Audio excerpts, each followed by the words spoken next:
donde quedamos la vez pasada con el doctor Mariano Rivet, que esta vez nos va a hablar de accesos de tejidos con fines diagnósticos y también terapéuticos. Hola Mariano, Hola, Néstor. Estamos con guía telefónica ¿cómo estás de Click Mariano? ¿Me Meeting. escuchás? Te escucho bien. ¿Vos me escuchás a mí? Hola Hola, Mariano. ¿me escuchas? Sí, sí, te escucho perfecto ahora. ¿Cómo te va? Buenas tardes. Perdón la demora, estaba con inconvenientes para conectarme. No te preocupes, estamos muy bien en horario. Yo estaba anunciando que hoy vas a pasar a tu segunda charla, básicamente, así como hablaste la vez pasada de accesos vasculares con fines básicamente terapéuticos o que también diagnósticos, hoy te vas a dedicar a recordar aquellas punciones de interés clínico que tienen que ver con razones diagnósticas, también terapéuticas, como es la toracocentesis, la pericardiocentesis, la punción lumbar, todas con sus indicaciones, sus contraindicaciones, sus complicaciones y sus beneficios. Así que Mariano, cuando vos quieras, si podés compartir pantalla y empezamos, me escondo y aparezco al final. Si encuentro dónde ponerla, compartir pantalla con todo gusto.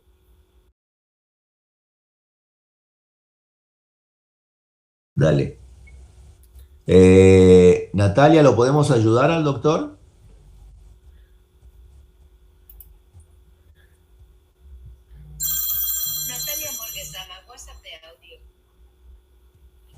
Sí, Natalia. Ah, ya puedo subir el video entonces, ¿verdad?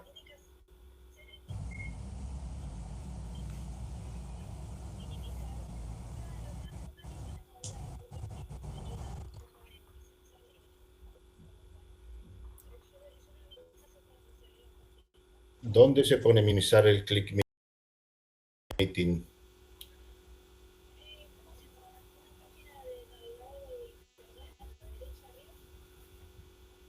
Ah, perfecto, sí.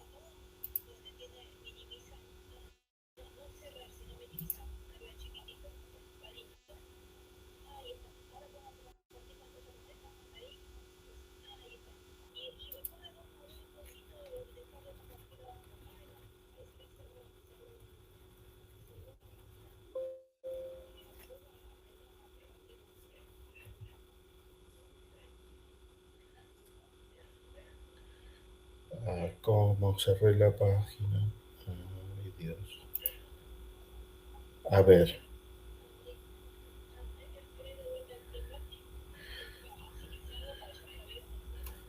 maximizarlo es ahí. ¿Está bien ahí?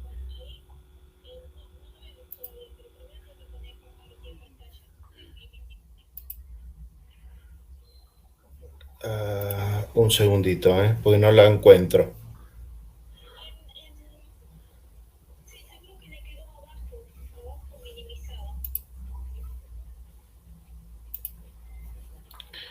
No, me dice, bienvenido al evento, curso universitario.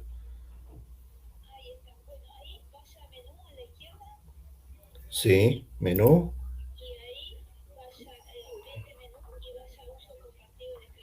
Sí.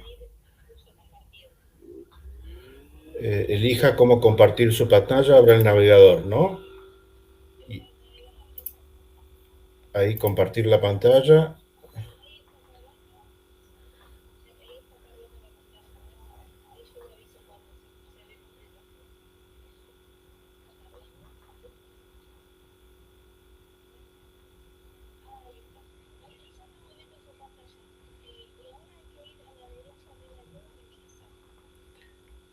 Minimizo y pongo la presentación. ¿Se ve ahí? Perfecto, listo, ya empiezo, perdón la demora.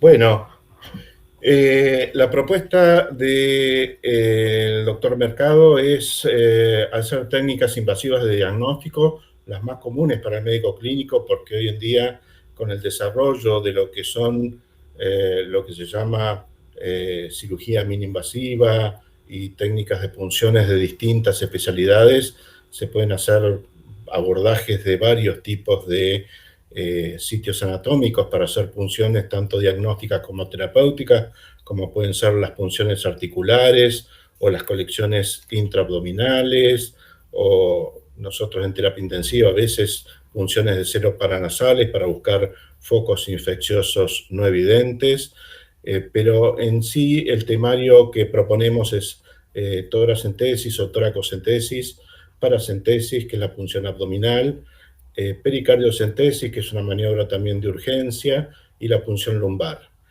Como vimos la semana pasada, todas estas punciones se pueden hacer a ciegas o ecoguiadas, y bueno, el desarrollo va a ser, como dijo el doctor Mercado, indicaciones, contraindicaciones, algunas imágenes o videos del procedimiento, las complicaciones y algunas cosas básicas de análisis de resultados en cuestiones, digamos, por razones de tiempo.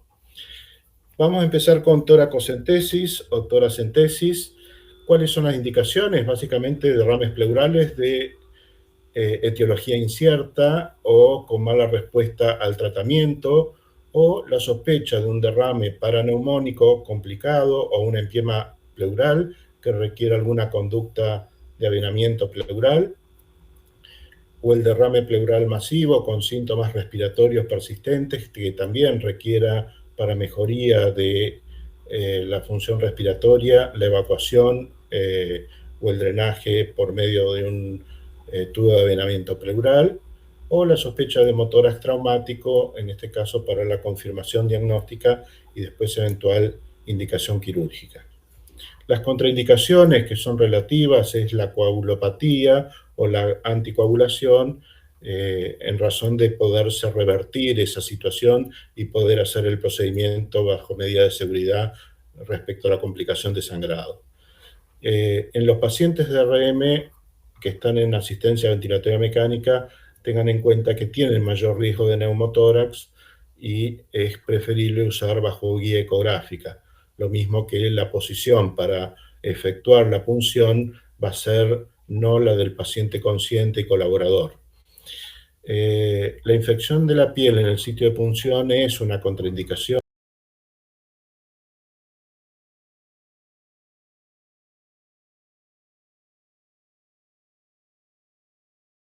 y los derrames pleurales localizados o tabicados no es una contraindicación absoluta, pero sí se aconsejan que sean guiados por imágenes, tanto ecografía como tomografía. Bueno, el equipamiento básicamente es todas las medidas de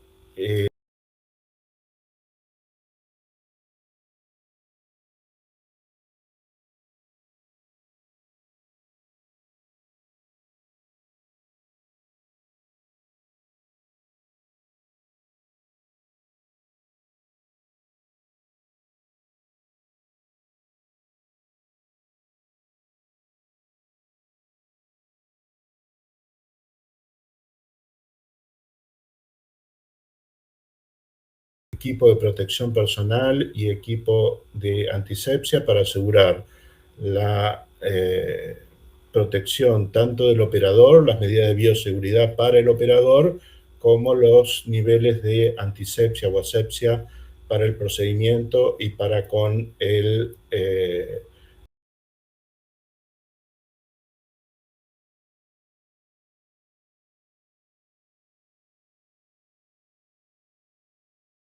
paciente.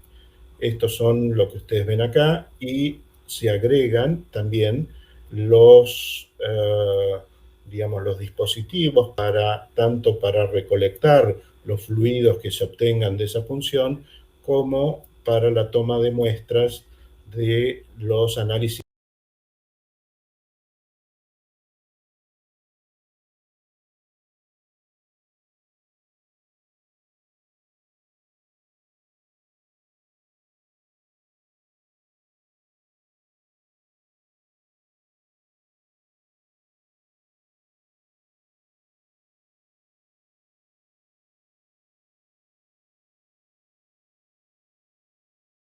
más comunes que se solicitan y que brindan la información o que ayudan a la información diagnóstica del líquido que se va a obtener para determinar el diagnóstico etiológico de cuál es el derrame pleural frente al cual uno está actuando.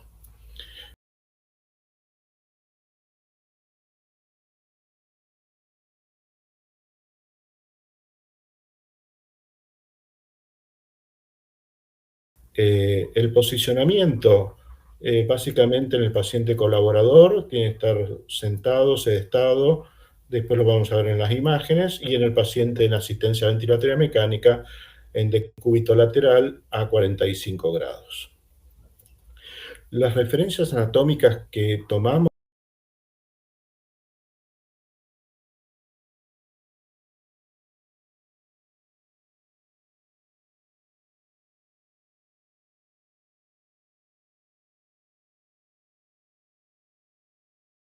son básicamente la palpación del borde inferior del ángulo de la escápula y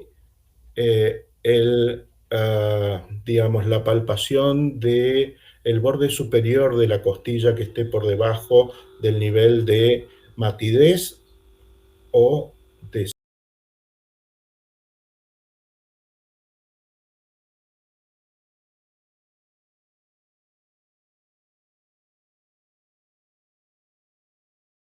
signos auscultatorios de nivel de derrame pleural.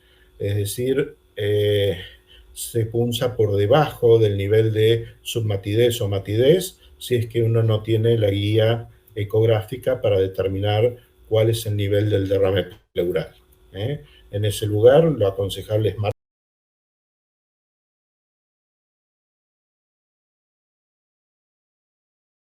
marcar y, bueno, vemos en este video la, la,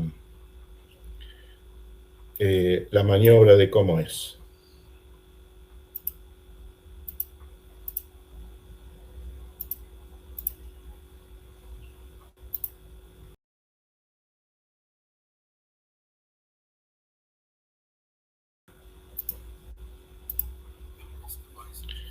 En algunos lugares viene un kit preformado de todos los elementos necesarios para asegurar tanto la vía de protección como los niveles de asepsia, pero es básicamente sencillo, es una aguja, si es solo diagnóstica puede ser una aguja de punción fina, larga, si no es una aguja cubierta por una cánula de teflón con una llave de 3 vías, con elementos para hacer anestesia local sobre la piel, y la llave de 3 vías con un conector, una tubuladura, para poder hacer la colección de fluidos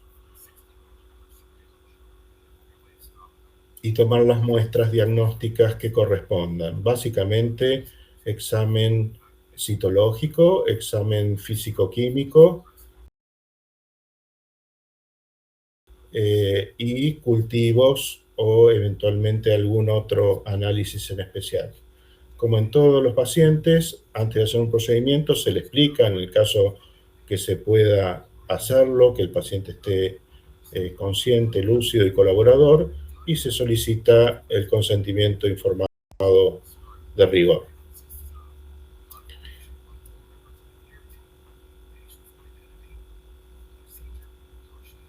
Bueno, en este caso está localizado el nivel de la escápula y el borde superior de la costilla, a la altura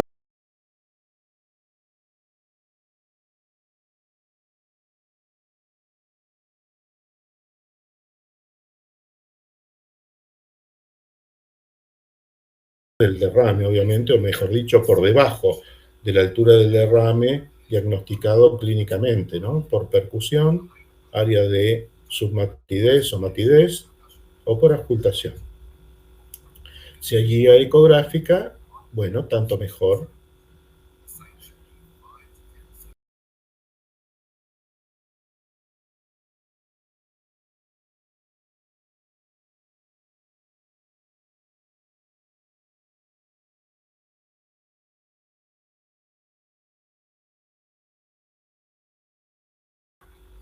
El borde superior de la costilla es para evitar los vasos y los nervios que van por debajo del borde inferior de cada costilla y evitar complicaciones tanto neurológicas como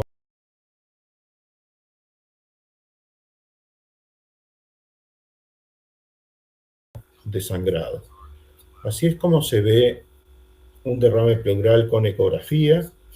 Esta es la forma de hacer la antisepsia, se hace un campo quirúrgico, se hace la anestesia local de la piel para evitar que sea una punción dolorosa. Y en el caso de este video, la punción se va a efectuar a 45 grados de la piel por sobre, o 90 grados de la piel por sobre, como decía, el borde superior de la costilla a la altura del nivel de la matidez o de la hielográfica de derrame. La punción se hace con aguja, con un poquito de líquido, y se hace en forma de aspirando. Se incide la aguja hasta que uno obtiene alguna cantidad de líquido. En ese caso, ese es el nivel de profundidad para poder efectuar la extracción de líquido. En este caso, en el video, retiran la aguja y con otra aguja más grande y con una cánula de teflón van a hacer la toma de muestra del líquido pleural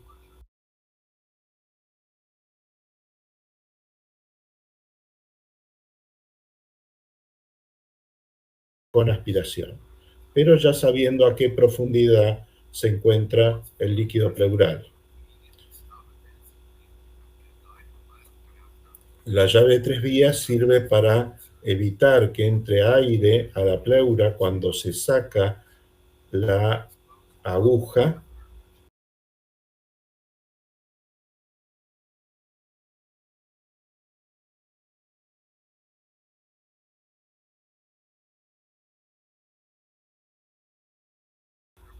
Se tapa con el dedo primero, después se conecta la llave de 3 vías y se cierra para evitar que entre aire al espacio pleural. Y a partir de ahí se toman las muestras para los distintos análisis y eventualmente, si el interés es hacer un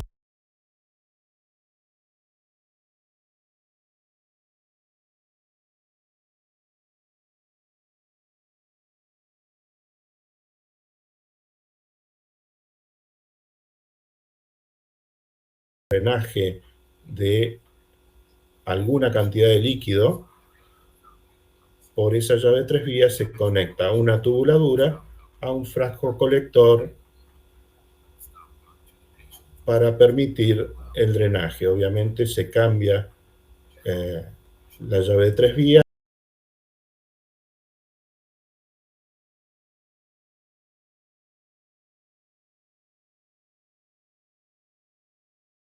para que acceda a evacuarse el resto del líquido pleural si es que se desea drenar. Una vez que ha finalizado el drenaje de la pleura, se retira la aguja de teflón y se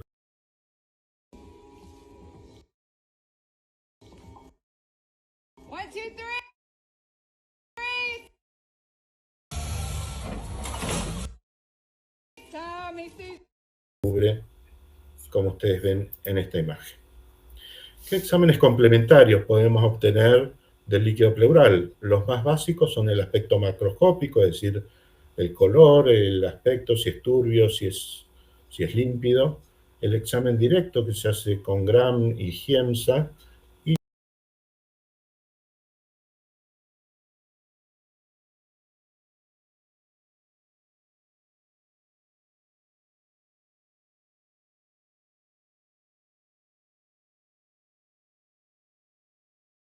la citología, que es el recuento celular, y no solo el recuento, sino la tipificación de si estamos frente a glóbulos blancos mononucleares o polinucleares.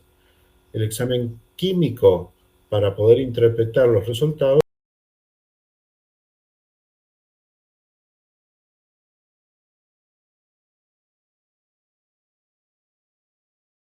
requiere que se mida la glucosa, el sodio, la LDH, las proteínas, eventualmente la albúmina, muy importante el pH, colesterol y medir simultáneamente LDH, proteínas y eventualmente albúmina. Y los cultivos para gérmenes comunes, esto en caso de el análisis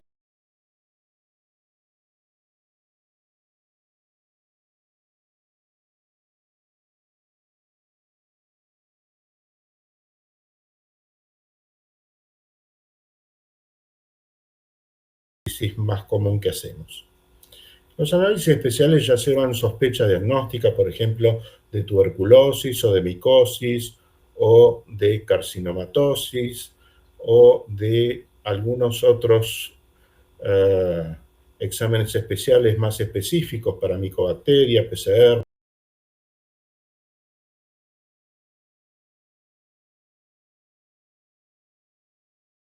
o marcadores tumorales, o adenosín de aminasa, triglicéridos, amilasa, anticuerpos antinucleares para enfermedades reumatológicas, péptido natriurético y ProBNP para otro tipo de enfermedades. ¿Y por qué dijimos que hay que hacer la toma de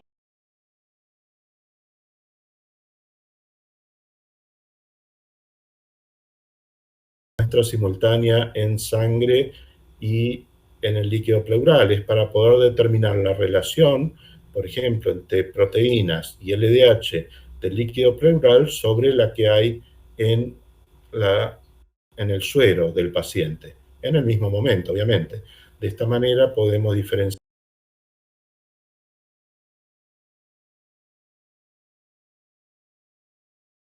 a través de estos criterios si estamos en presencia de un transudado o un exudado.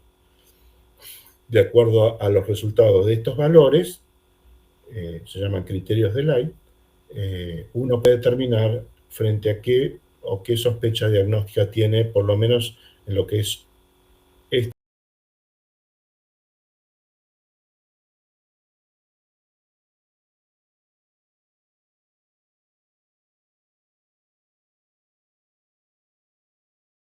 división de exudado trasudado. ¿Qué nos brinda la posibilidad de medir el pH en líquido pleural? Que hay que hacerlo en una jeringuita con un poquito de heparina, porque eso va a un autoanalizador de gases arteriales, y es que si el pH de la pleura tiene menos de 720, podríamos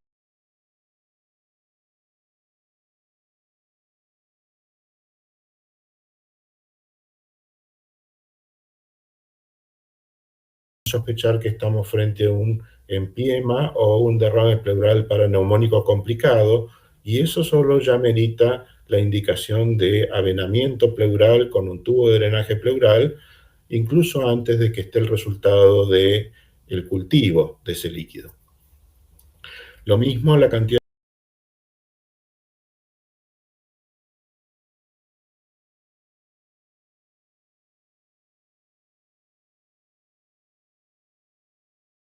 de leucocitos, si son menos de 1000 o si son más de 10.000. En esta situación también amerita a derrame de un foco, a drenaje de un foco infeccioso, y en caso de glucosa baja deberíamos sospechar que estamos también frente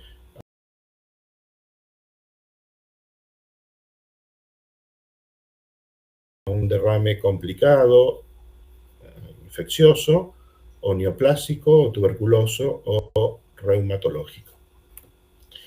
Las complicaciones, neumotórax, hemotórax, por eso siempre se hace una radiografía de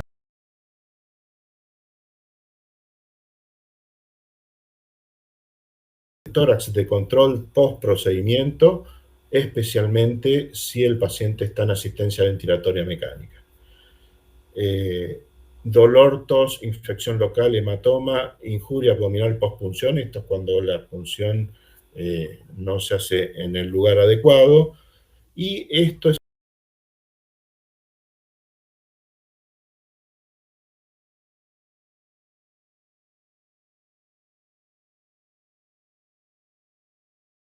importante porque hay la posibilidad de, si uno drena más de 1500 mililitros de líquido pleural, de tener un edema pulmonar post-expansión. Por eso que es recomendable extraer en una sesión no más de este volumen para evitar el riesgo. Vamos a paracentesis. Perdón que voy un poco rápido, pero es extensa y la presentación, así que vamos, ¿cuáles son las indicaciones? Básicamente, ascitis de reciente inicio, de causa incierta y asintomática, por disminución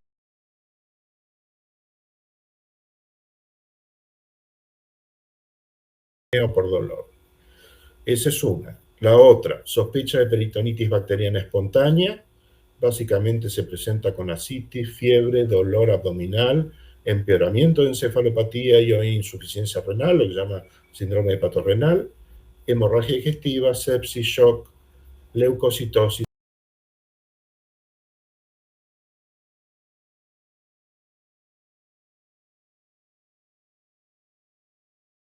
acidosis metabólica. En estos casos debería uno sospechar peritonitis bacteriana espontánea y hacer la punción diagnóstica correspondiente. En algunos casos de ascitis crónica sintomática que es refractaria al tratamiento médico y está sintomática, la indicación es la evacuación, no porque uno no sepa en general cuál es la causa, sino para el alivio de la situación fisiológica o fisiopatológica del paciente. Entonces, los objetivos son diagnósticas, descartar peritonitis bacteriana espontánea y el tratamiento de los síntomas en el caso de que sean refractarios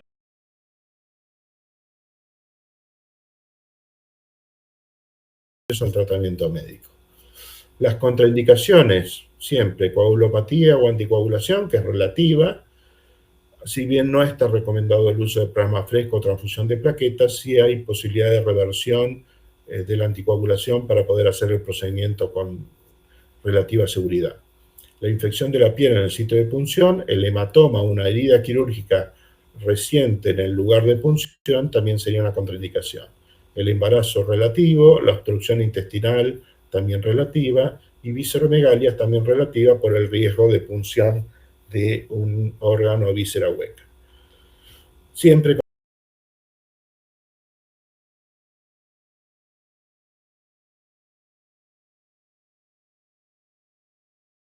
como dijimos, explicar el procedimiento y solicitar consentimiento informado.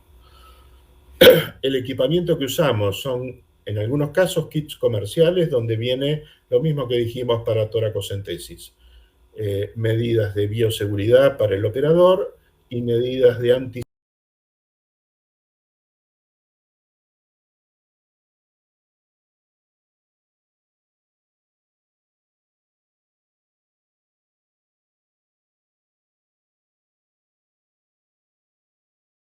antisepsia y asepsia para el paciente y el procedimiento. La posición es de cúbito dorsal a 0 o 15 grados. Es importante tomar esta precaución de evacuar la vejiga antes del procedimiento y evitar una complicación que es la punción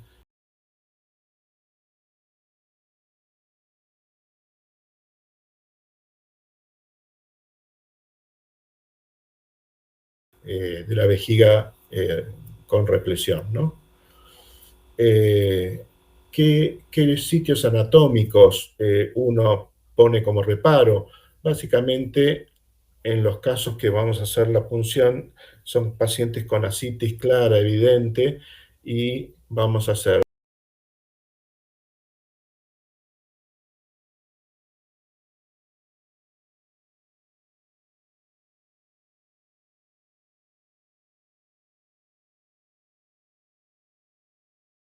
la palpación y la percusión abdominal para determinar el lugar de la punción. Básicamente lo que tratamos de evitar es punzar sobre los rectos anteriores del abdomen, y para ello lo que tomamos como referencia es la cresta ilíaca y el ombligo, y en la unión del tercio externo con los 2 tercios internos, ese sería un lugar adecuado para hacer una punción abdominal adecuada. Si uno tiene ecografía abdominal, bueno, esto es más sencillo porque es fácil determinar dónde punzar el líquido abdominal.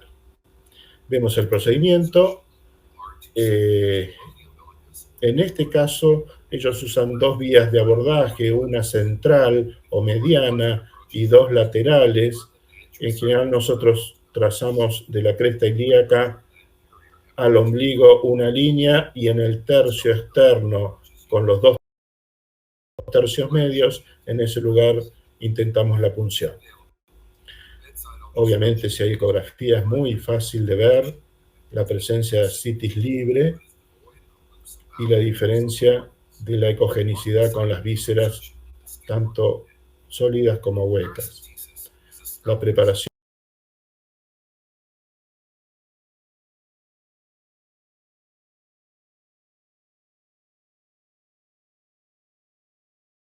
y la operación con niveles, digamos, de asepsia adecuado,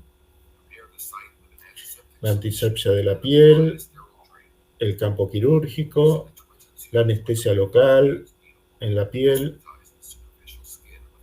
También nos va a servir como referencia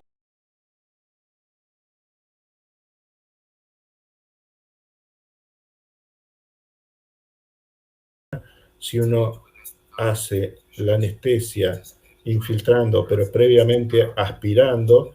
En algún momento podemos llegar a obtener líquido abdominal, y esa es la profundidad en la cual uno va a encontrar el líquido ascítico.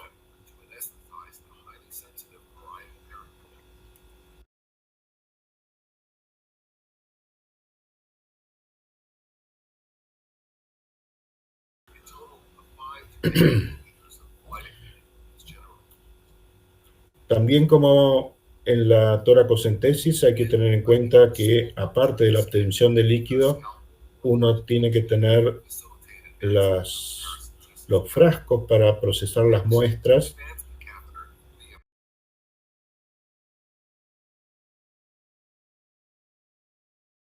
tanto diagnósticos y eventualmente una tubuladura y una frasco colector para recibir lo que se evacúa de esa ascitis. 2 formas de punción: o a 45 grados para evitar la pérdida después residual cuando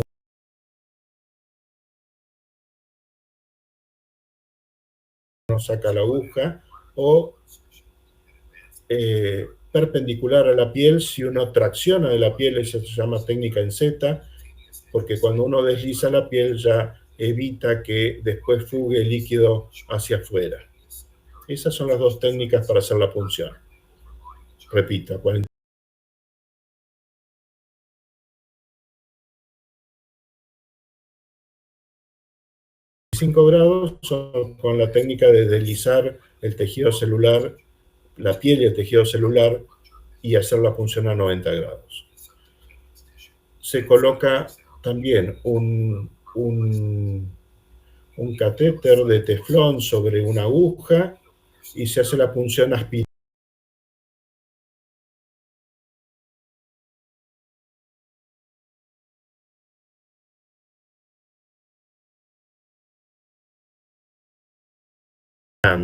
Entrando muy de a poquito hasta que uno obtiene el líquido.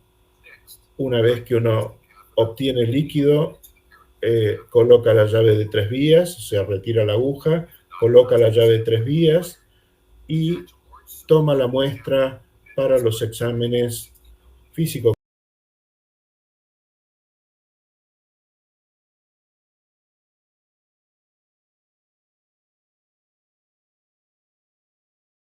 químicos, citológicos, cultivos, y eventualmente, bueno, en este caso no le pusieron llave de 3 vías, sino directamente el conector de la tubuladura para recolectar el exceso de líquido abdominal, de líquido ascítico, y efectuar un drenaje de ese líquido.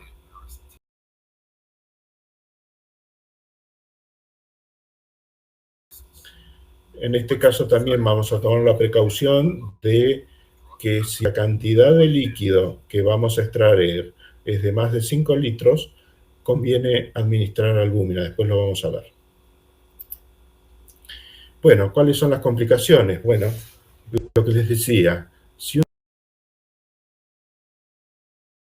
uno hace una punción de líquido ascítico, lo que se llama masiva, es decir, más de 5 litros de líquido, puede tener presentación de lo que se llama síndrome hepatorenal, que es una insuficiencia renal post-punción, hiponatremia, hipotensión arterial, y la prevención de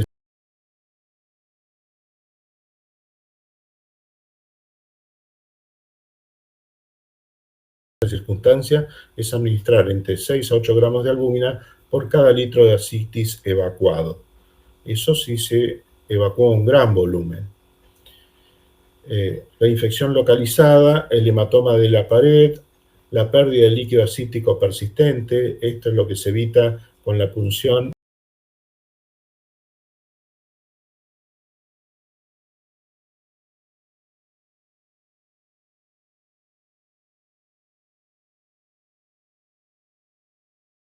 a 45 grados o con la punción deslizando la piel y el tejido celular para que cuando uno después retire la aguja tenga el trayecto de punción, no un trayecto directo perpendicular, sino oblicuo. La hemorragia, el hemoperitoneo,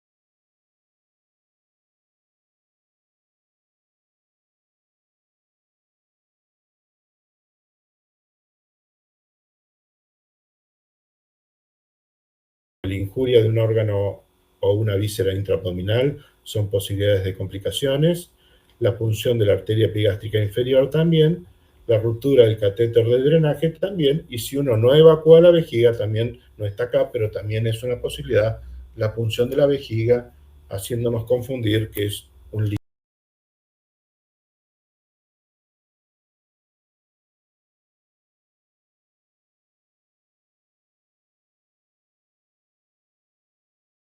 ascítico. ¿Qué exámenes complementarios se solicitan? Básicamente el aspecto, el examen directo, Gram, Giemsa y citología, el examen químico, básicamente proteínas, albúmina, pH, glucosa, láctico deshidrogenasa, y medir simultáneamente proteínas y albúmina para medir, sobre todo albúmina, para medir el gradiente albúmina sérica ascítica. Cultivo para gérmenes comunes y en algunos casos especiales lo mismo que en la punción del líquido pleural, para sospecha de tuberculosis, el Nielsen, para cultivos en caso de sospecha específicos para hongos o micobacterias, para sospecha de carcinomatosis peritoneal, una citología, una anatomía patológica, y algunos exámenes especiales de amilasa, por ejemplo, para sospecha de ascitis por pancreatitis, triglicéridos, adenosín de aminasa, BNP y proBNP, y algunos marcadores tumorales de aparato digestivo. ¿Qué nos brinda ese gradiente de albúmina sérica ascítica? Básicamente la posibilidad de diferenciar etiologías distintas de hipertensión portal o no hipertensión portal. y estas son las que tienen gradientes elevados y estas son las que tienen gradiente bajo.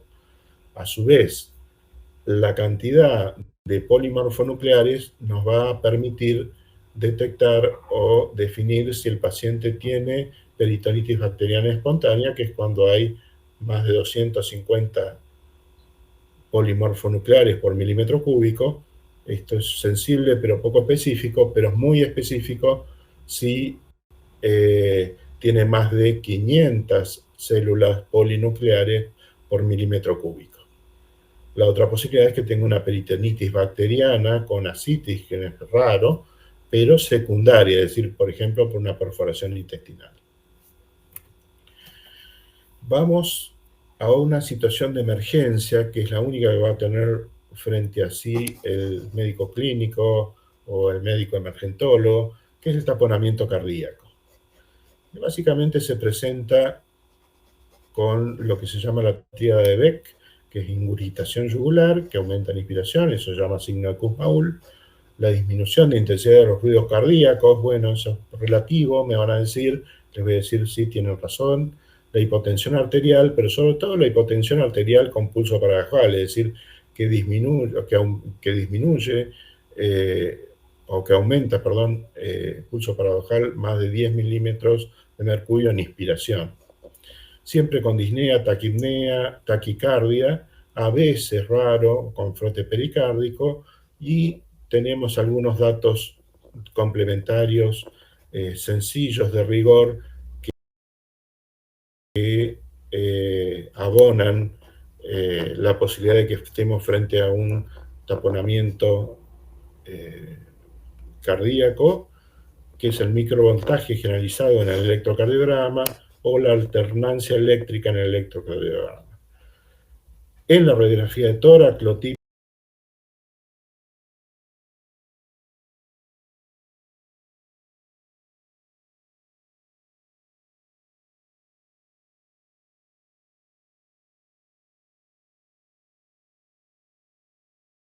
es ver una imagen de la silueta cardíaca en botellón, un tipo de cardiomegalia radiológica específica, y obviamente los signos ecográficos, no solo de derrame pericárdico, sino de taponamiento, que son con colapso de la aurícula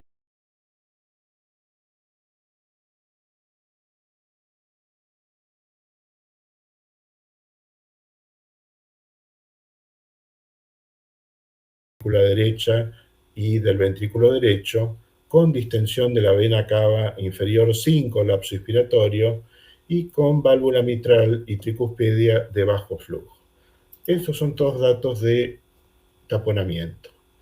Estos son los antecedentes de pacientes que pueden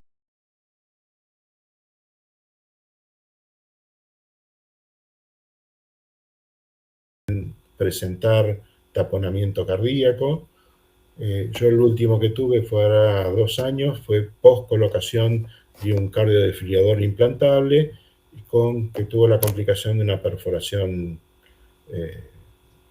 de la pared cardíaca del ventrículo derecho.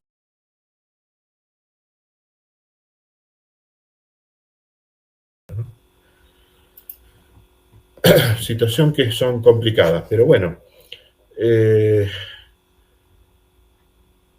Las contraindicaciones en este caso es al revés. El paciente tiene que estar inestable para poder indicar el procedimiento. El paciente estable en general espera al especialista y no es una situación de emergencia. O sea, un gran derrame pericárdico no siempre quiere decir que está con signos de taponamiento. El que se hace el procedimiento es el paciente inestable, en el paciente de riesgo, en el paciente que tiene signos de taponamiento, bajo volumen minuto o signos de bajo gasto cardíaco por una situación de insuficiencia cardíaca de tipo restrictivo. Derrame pericárdico traumático en paciente inestable es relativo porque este paciente en general requiere toracotomía de emergencia. El hemopericardico el hemopericardio de rápida reacumulación de sangre, esto es típico del postoperatorio de cirugía cardíaca, y las relativas son la ruptura miocárdica, la disección aórtica o la coagulopatía severa. En general, estos pacientes es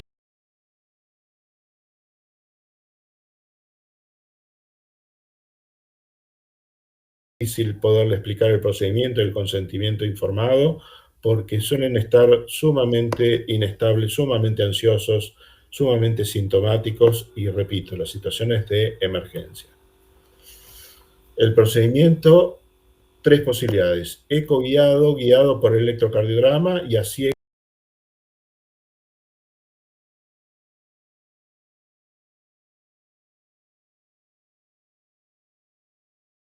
que es como habitualmente se hacen las emergencias en nuestro país.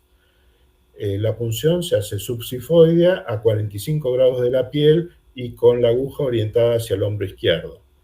Puede haber una situación para external a 90 grados en el quinto espacio intercostal y para external izquierdo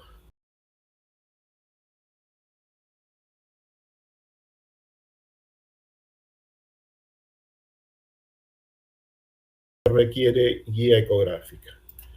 Vemos rápidamente el procedimiento, que por más que sea de urgencia, se deben hacer con las medidas de bioseguridad que corresponde. El equipamiento tiene que haber accesible un monitor multiparamétrico, un carro de resucitación y hoy en día un equipo de ecografía y un electrocardiograma, ¿no? La aguja de punción, la tubuladura,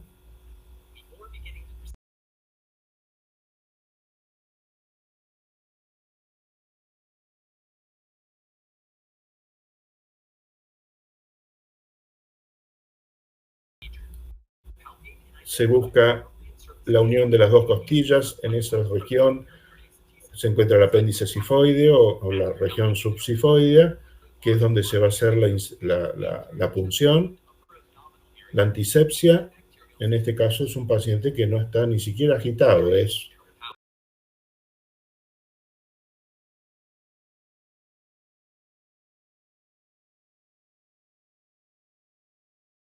claramente una simulación, ¿no? El campo quirúrgico,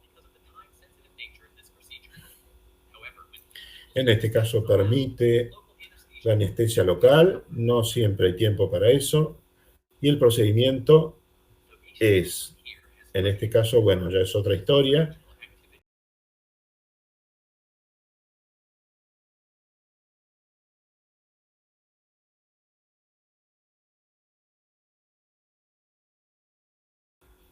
En un paciente que está recibiendo reanimación. En el paciente está un poco más estable, a 15-30 grados.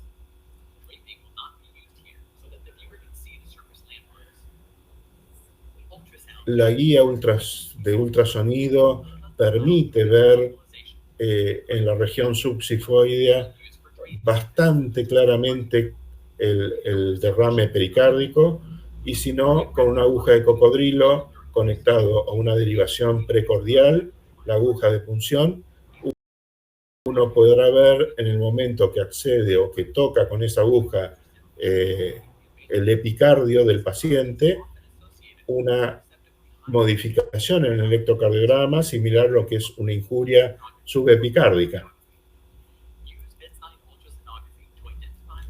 En ese lugar, en el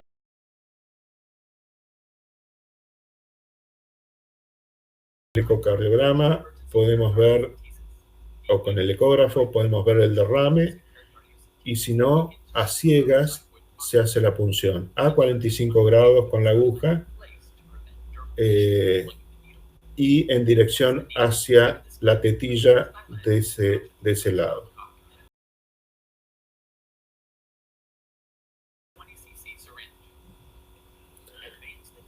Se avanza la jeringa muy de a poquito y aspirando en forma permanente hasta que uno obtiene algún tipo de líquido, que es un problema cuando es sangre, porque uno no sabe si está en el ventrículo derecho o está punzando un derrame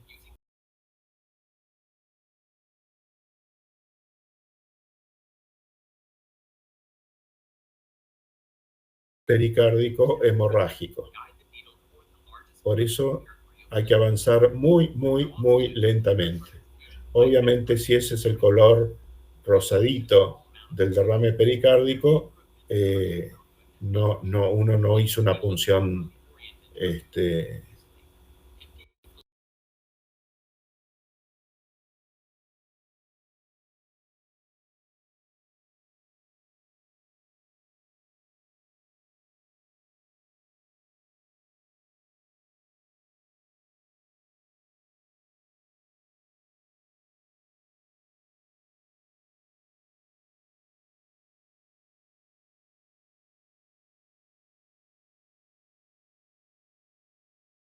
una punción cardíaca, ¿no? Solamente del pericardio.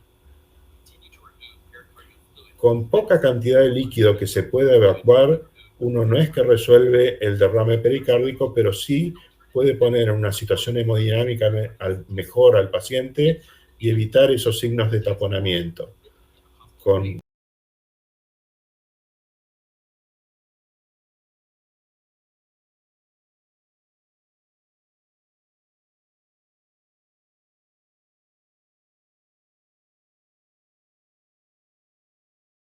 con 25, 30, 40 centímetros cúbicos que se pueda extraer de líquido pericárdico, puede cambiar absolutamente la situación hemodinámica de taponamiento de ese paciente. En este caso, básicamente lo que nos interesa es la calidad del líquido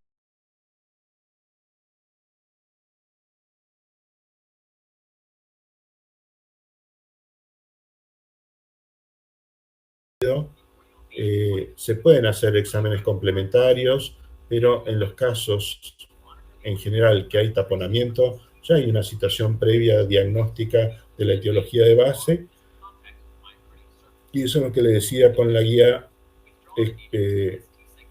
electrocardiográfica.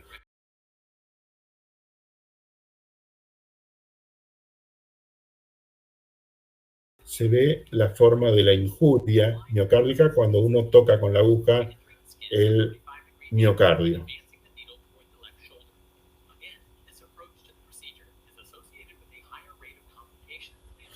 Esta es la forma de hacer la punción y resolver la situación de taponamiento.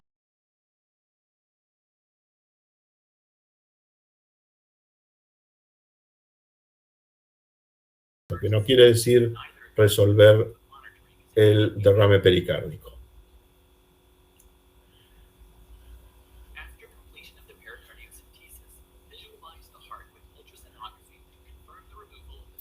Bien, seguimos. La última maniobra que vamos a considerar es la punción lumbar, que esta sí suele ser común para el médico clínico, los neurólogos obviamente, y básicamente tienen dos objetivos: o son diagnósticas o son terapéuticas. Las terapéuticas están reservadas para hacer anestesia, raquidia o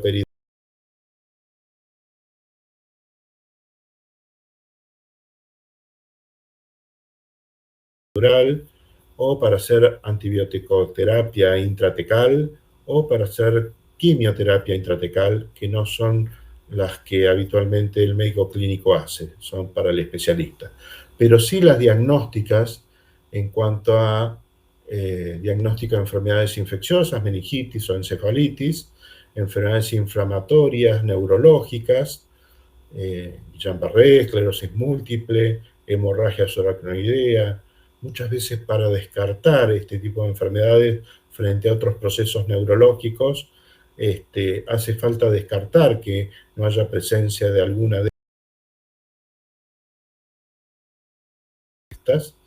Enfermedades oncológicas como linfomas, leucemias, carcinomatosis, raquidia, y en algunas enfermedades metabólicas que requieren la medición de lactato, piruvato, glucosa o algún tipo de proteínas.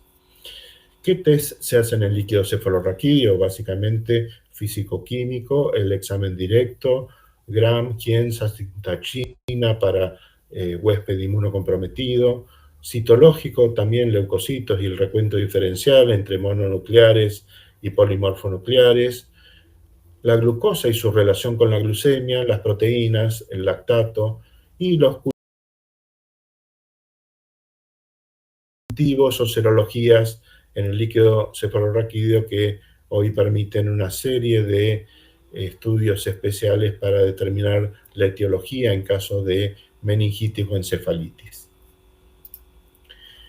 ¿Cuál es el equipamiento? El equipamiento es sencillo, es básicamente medidas de antisepsia, las agujas espinales, que son unas agujas metálicas que tienen una guía que, mejor dicho, que tienen, no es una guía, es, digamos, están montadas sobre una aguja también metálica y que se retira y después queda la aguja metálica hueca para permitir el drenaje del líquido. Siempre se hace con técnica estéril y en los casos que vamos a hacer que tienen sospecha de aumento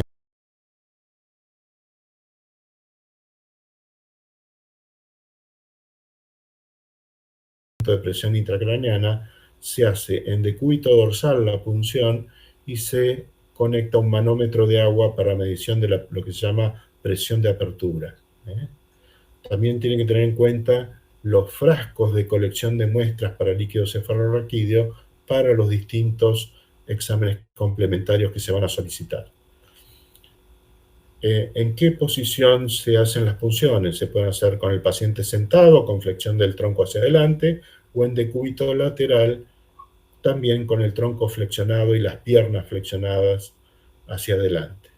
Los reparos anatómicos básicamente es una línea horizontal que une ambas crestas ilíacas y la línea media, dentro de la cual, si no hay alteraciones anatómicas importantes, uno estaría a la altura de la vértebra lumbar 4 y lo que uno intenta es la punción entre los espacios interespinosos L3-L4 o L4-L5.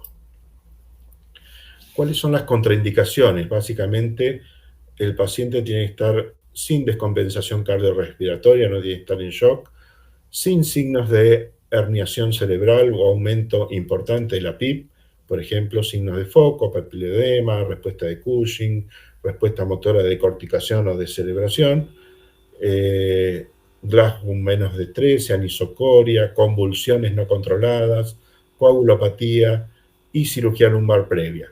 En el caso que haya signos de hipertensión endocraniana o signos de foco, es mandatorio hacer una tomografía encefálica sin contraste previa a la punción lumbar.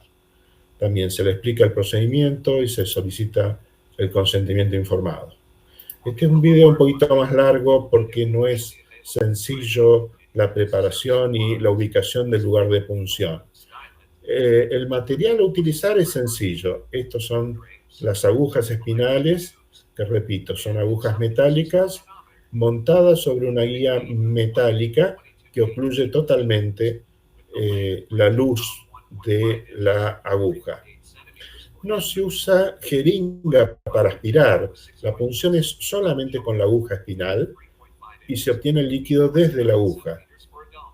No se conecta ningún colector ni nada. Esto, como dijimos, son las dos posiciones posibles, o el paciente sentado pero con el cuerpo inclinado hacia adelante, o el paciente en decúbito lateral con los hombros y la cadera inclinada hacia adelante. Eso sirve para ampliar el espacio interespinoso de los lugares donde vamos a hacer la incisión. En el caso que querramos medir la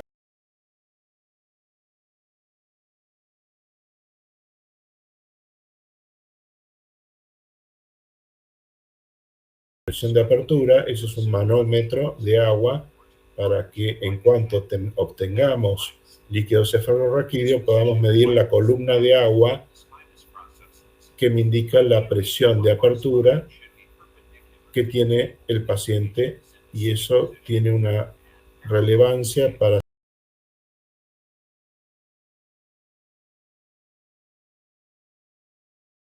saber si hay o no hipertensión de líquido cefalorraquídeo en el sistema nervioso central. Esto es lo que dijimos, esa es la altura de la lumbar 4, a la altura de ambas crestas ilíacas, y los espacios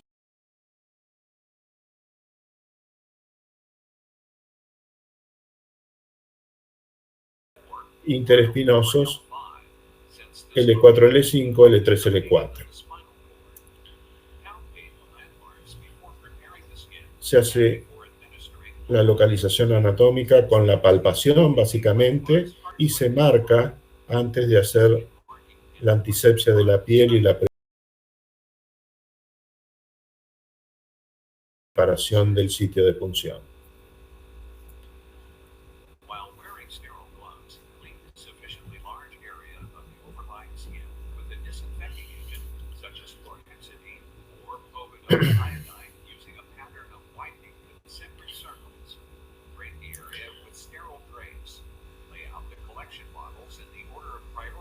Esa es la preparación de los frascos para obtener las muestras y poder procesar en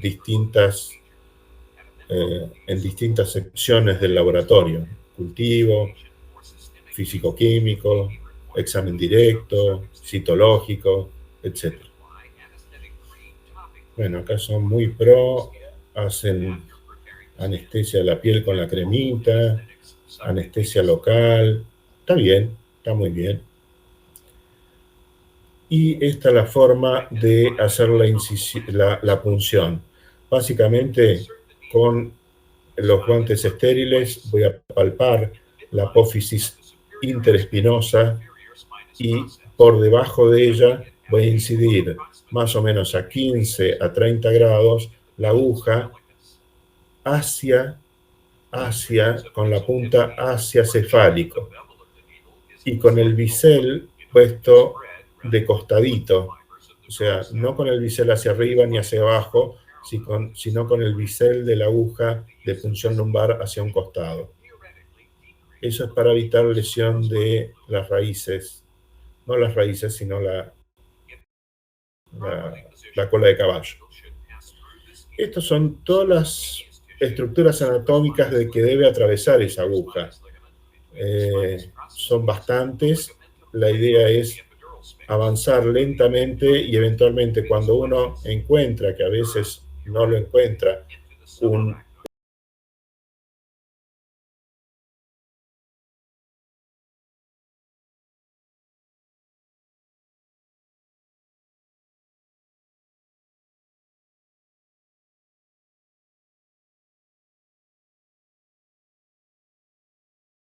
una resistencia y después ya la aguja pasa más fácilmente, ahí es el momento donde retirar el mandril y ver si uno ha llegado al espacio subaracnoideo y empieza a obtener líquido cefalorraquídeo.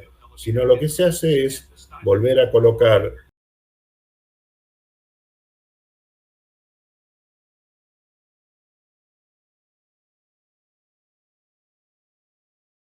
el mandril ese o la guía e intentar un poquito más profundo.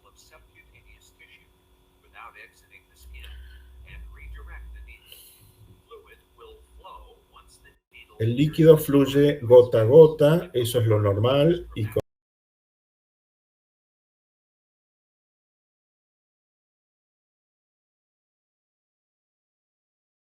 un líquido cristal de roca, eso es lo normal.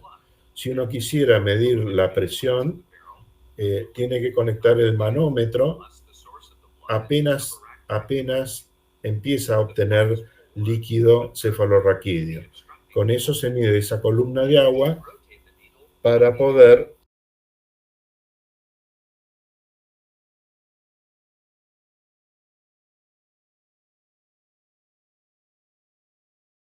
determinar qué grado de presión intracraneana, no intracraneana, pero sí de líquido cefalorraquídeo tiene. Es posible que algunas punciones traumáticas, la primer cantidad de líquido cefalorraquídeo que salga teñida con un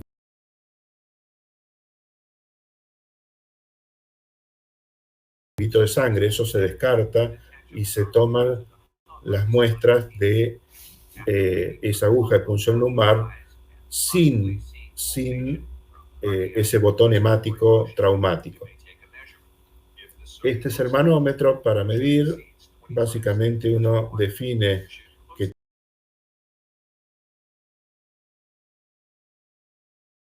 tiene hipertensión de líquido cefalorraquídeo cuando está más de 12, 10 centímetros de agua, estamos hablando, ¿no? A medida que uno va obteniendo líquido cefalorraquídeo, va tomando las muestras para las distintas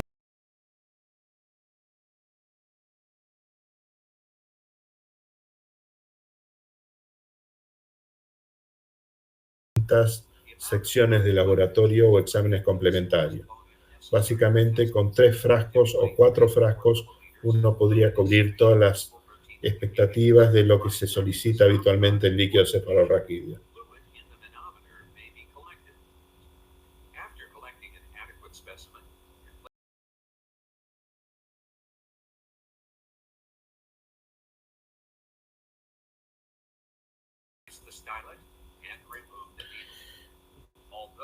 Cuando uno termina la toma de muestra, vuelve a introducir el estilete, retira la aguja y hace el taponamiento. ¿Sí?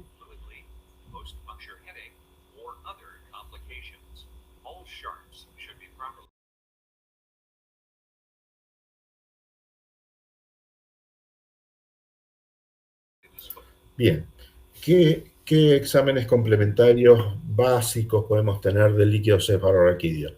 Básicamente el aspecto, dijimos que lo normal es cristal de roca y obviamente tendrá variabilidad de acuerdo a la sospecha diagnóstica, por ejemplo, xantocromía o hemático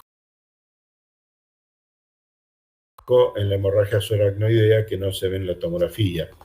El líquido turbio es típico de las meningitis bacterianas no tratadas y en algunos casos las meningitis virales o con tratamiento antibiótico previa también cambia el aspecto, ¿no? La celularidad, lo valor normal es que tenga menos de 5 células por milímetro cúbico. Si hay mayor cantidad de células, si predominan neutrófilos, eso es típico de meningitis bacteriana. Si hay predominio de polimorfonucleares, de mononucleares, es más típico de meningoencefalitis virales. En hemorragia subaracnoidea suele haber más de 100 glóbulos rojos en todos los frascos, no solamente en el primer frasquito que uno obtenga y que puede ser por una hemorragia por una punción traumática. Distintos tipos de diagnóstico de tuberculosis, hongo, listeria, sífilis, pueden dar distintos niveles de celularidad. La glucosa dijimos que era importante básicamente para diagnóstico de hipoglucorraquia, en meningitis bacteriana, en tuberculosis, criptococosis y aspergilosis. Las proteínas también. En general, todo líquido cefalorraquídeo patológico suele tener hiperproteinorraquia. Y el lactato es importante medirlo, sobre todo en los casos de meningitis postquirúrgica, porque el líquido cefalorraquídeo en la meningitis postquirúrgica siempre va a tener algún tipo de alteración porque por más que no esté infectado. Pero uno de los datos que nos va a dar la pauta de que uno está frente a una meningitis postquirúrgica es el aumento del lactato en el líquido cefalorraquídeo. Las complicaciones. La más importante, creo yo, que es la punción dificultosa por obesidad, osteoartrosis, discopatía, cifoescoliosis, o sea, alteraciones anatómicas que hagan realmente difícil el procedimiento. La hernia encefálica en los casos de hipertensión endocraniana, por eso les decíamos de hacer la tomografía previa, dolor, el compromiso cardiorrespiratorio es raro, la cefalea postpunción, si se elimina o si se extrae bastante cantidad de líquido, es una posibilidad. La hemorragia o el hematoma subdural es más raro, pero puede pasar. La infección de líquido cefalorraquídeo por una punción, si se hace con las medidas adecuadas, es excepcional. El quiste epidermoideo subaracnoideo también es raro. Pérdida de líquido cefalorraquídeo también es raro si la punción se hace con ese tipo de agujas finas de 20 o 22 Gauge. Bueno, no sé si hemos cumplido mi agradecimiento y quedo abierto a las preguntas.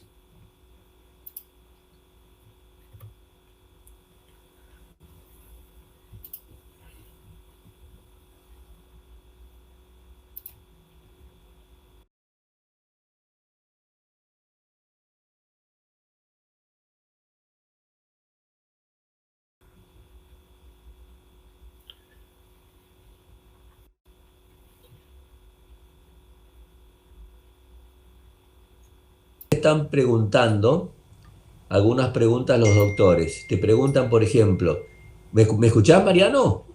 Escucho bien, sí.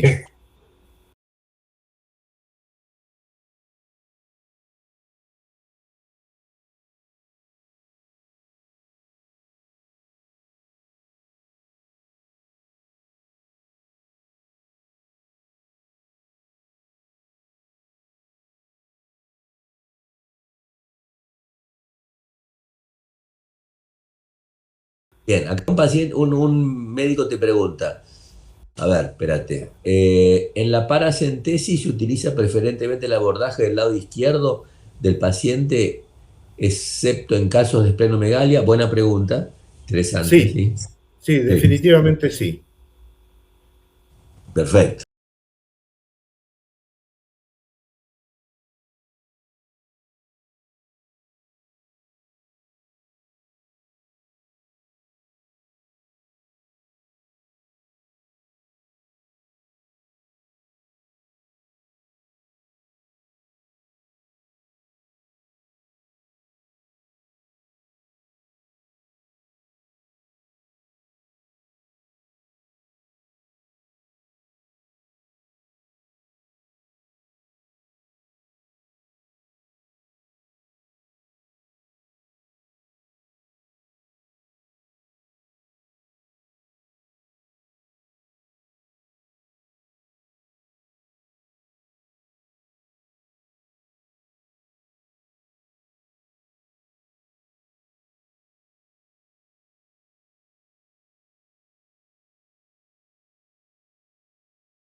En caso de complicaciones durante la pericardiocentesis, como lesión o punción del ventrículo izquierdo, ¿cuál es la conducta inmediata a tomar? No, retirar la aguja no es ninguna medida Claro, adicional. Lo que hay que hacer claro, es evitar o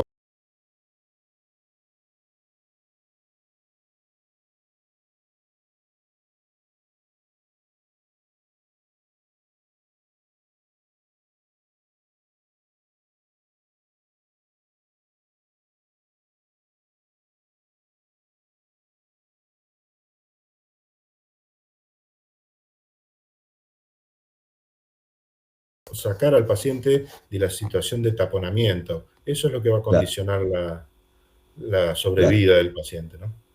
claro. No se olvide que la propia membrana del pericardio actúa como, de alguna manera, por presión, actúa como tapón de la supuesta accidente, la supuesta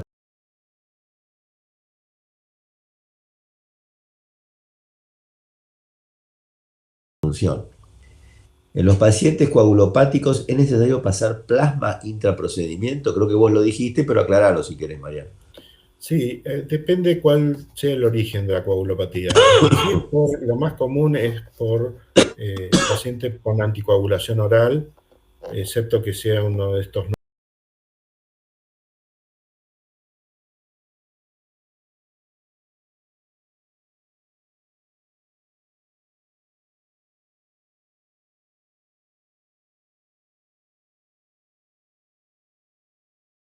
nuevos anticoagulantes orales, de los comunes, de la acenocumarina o de... eh, esos se revierten con complejos protrombínicos, básicamente, ¿no? Es más complejo los nuevos anticoagulantes orales o algún otro tipo de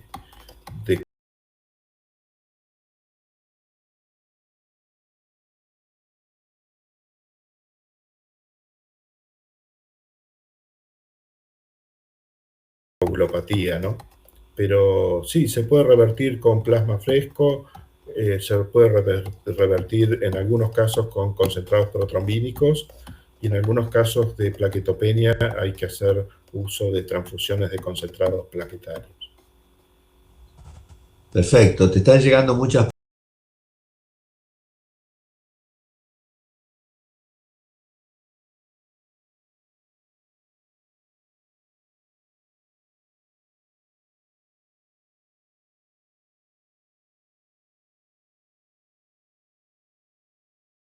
preguntas, no sé si las ves, Mariano. Dice, la antisepsia que se utiliza en estos procedimientos es con tiempo sucio y luego limpio con yodopovidona al No, 10%.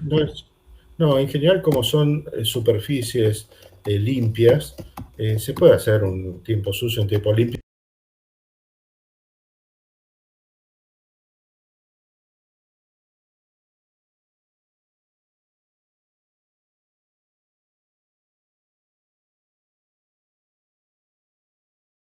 pero si la piel está limpia, con una antisepsia razonable de la piel es suficiente. Es como cuando uno va a cirugía, es lo mismo. O sea, si el paciente está limpio, es decir, tiene un baño, en el caso de cirugía, un baño prequirúrgico, pero en el caso de un paciente que está internado, está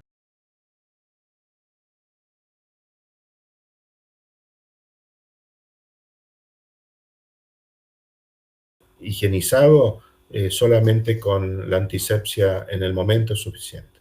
Sí hay que darle Perfecto, tiempo a que el antiséptico eh, tenga posibilidades de actuar en la piel y para eso hay que darle un tiempo que no solemos tener paciencia los médicos y no lo esperamos, pero en realidad hay que esperar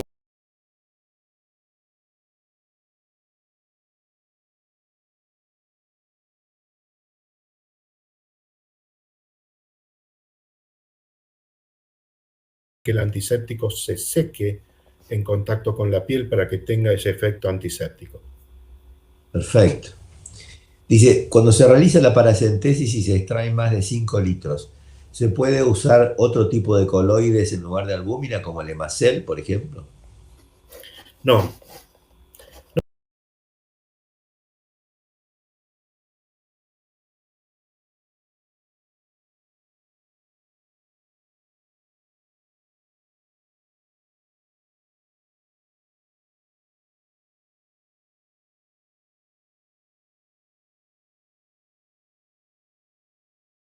Lo recomendado internacionalmente es usar albúmina.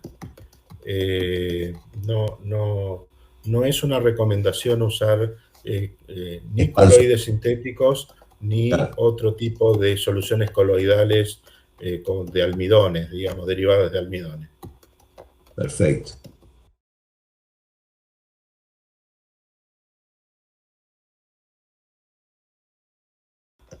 ¿Hay evidencia en dejar al paciente en decúbito dorsal post-punción lumbar para evitar la cefalea post-punción? Los anestesiólogos lo suelen hacer. En general, en los casos clínicos, no es tanta la cantidad de líquido que uno saca y no es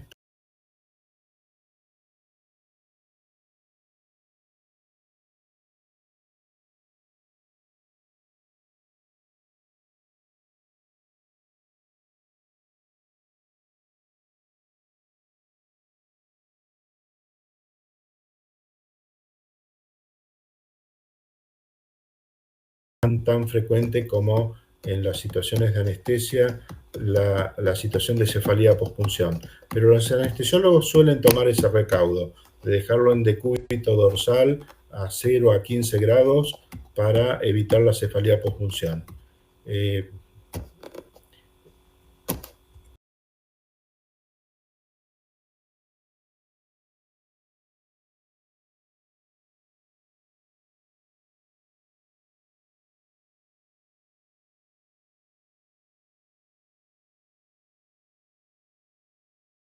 A lo Karina Jelinek le voy a contestar, lo dejo a su criterio. Perfecto. Y la última, así damos pie ya, ya está el doctor Julio Garay con su gente para charlar de adicciones. ¿Existe una cantidad de volumen a colectar en cada muestra de líquido cefalorraquídeo por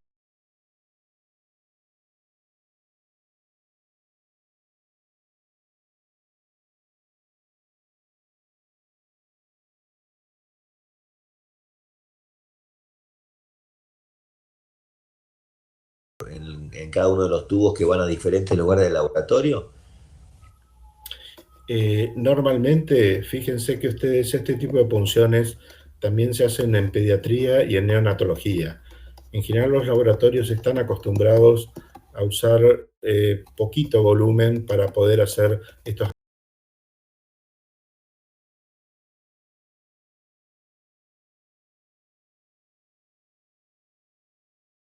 análisis complementarios, sobre todo en la punción lumbar, que es donde menos cantidad de material de punción uno obtiene, pero con 2 o 3 mililitros uno puede hacer un cultivo de líquido cefalorraquídeo. 2 o 3 mililitros son más o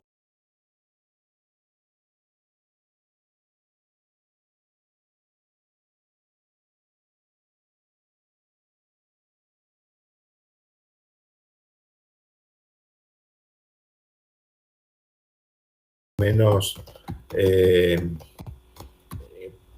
20 gotas, no, eso es un mililitro más o menos, 20 gotas.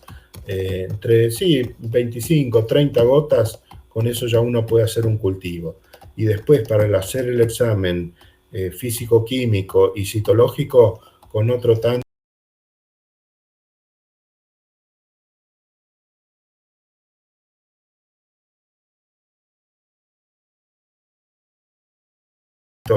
con 20 mililitros, con 20 gotas en cada frasco, uno puede hacer los análisis que corresponden. Bueno, Mariano, te agradecemos muchísimo. Han sido dos jornadas muy, muy productivas, muy prácticas. Has respondido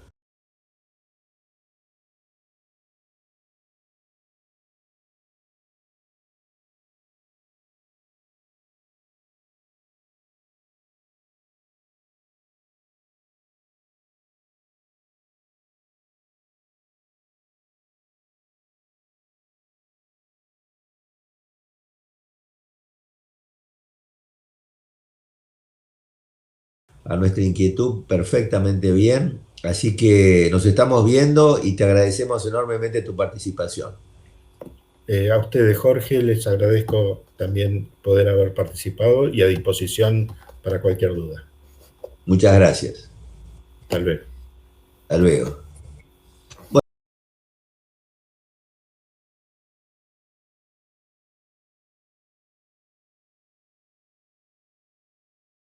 Bueno, vamos a pedirle a nuestro colega, el doctor Julio Garay, si puede darse pantalla y voz para comenzar con la tercera charla sobre consumo de sustancias. Sí, ya estoy aquí.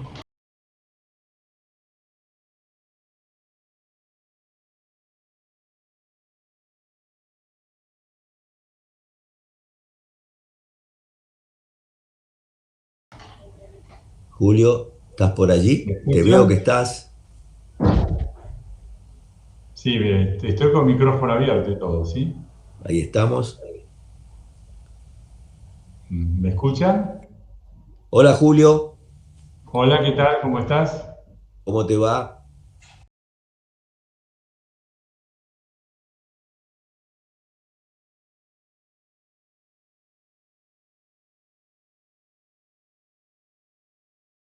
Bien, bien, muy bien, muy bien. ¿Cómo estás, Bueno, Jorge?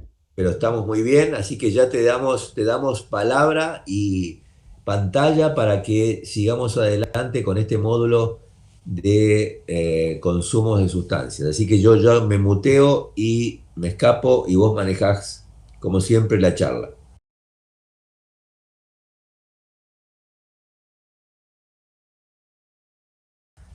Bueno, cómo no, muchísimas gracias. Hoy va a ser, muy buenas tardes. Primero, este va a ser nuestro último encuentro. El tema que nos ocupa hoy está vinculado a cannabis sativa, con dos vertientes distintas. Una que es la utilización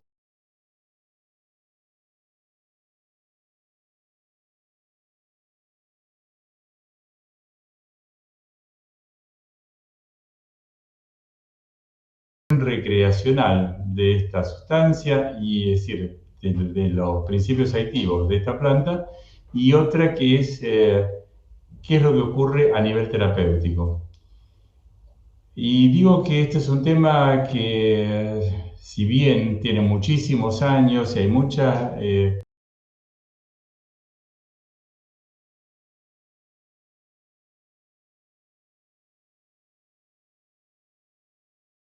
investigación sobre, principalmente sobre la parte de aspectos terapéuticos, también ha adquirido una gran relevancia en los últimos tiempos.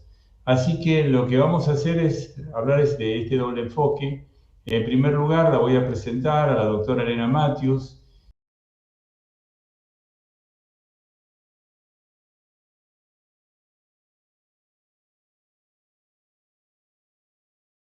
que es médica especialista en pediatría, es especialista universitaria en toxicología y que ha sido residente y jefa de residentes de nuestro Hospital Fernández, la División de Toxicología, donde también ha revistado.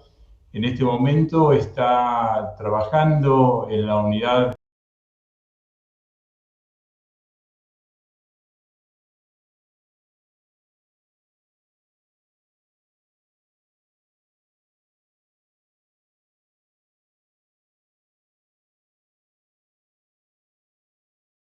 de toxicología del Hospital de Niños Ricardo Gutiérrez y es además docente de la cátedra, la primera cátedra de toxicología de la UBA.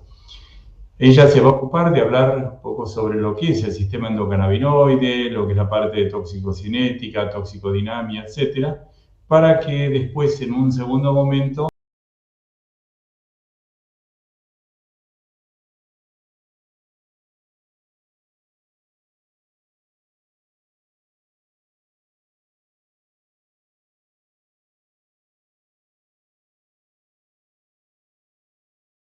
lo presentemos al doctor Jorge Alonso, ¿sí? Así que, bueno, Elena, ya estás en posibilidades, ¿cómo estás? ¿Sí? Te agradezco tu presencia y ya estás en posibilidades de comenzar tu exposición. Muchas gracias. ¿Sí? Hola, buenas tardes a todos y a todas. Gracias, doctor Julio Garay, por su presentación y por su invitación a esta charla. Y bueno, como les comentaba el doctor, yo voy a hablarles un poco sobre los efectos de la marihuana, o sea, las acciones toxicológicas de los fitocannabinoides. Bien. Como bien mencionó el doctor, es un tema dual, ¿sí? Que tiene dos o más caras. Sabemos desde tiempos, digamos, inmemoriales sobre los usos medicinales del cannabis, se reportan incluso desde la era precristiana, y sobre todo en las últimas décadas ha habido un vertiginoso avance en el conocimiento sobre los efectos terapéuticos o potenciales usos medicinales del cannabis, porque se avanzó muchísimo en lo que es la comprensión y el conocimiento del sistema endocannabinoide o sistema cannabinoide endógeno. Sin embargo, por otro lado, sabemos también que su uso recreacional es considerada y así está catalogada como una sustancia ilícita, ¿sí? Donde su uso recreacional está muy ampliamente difundido.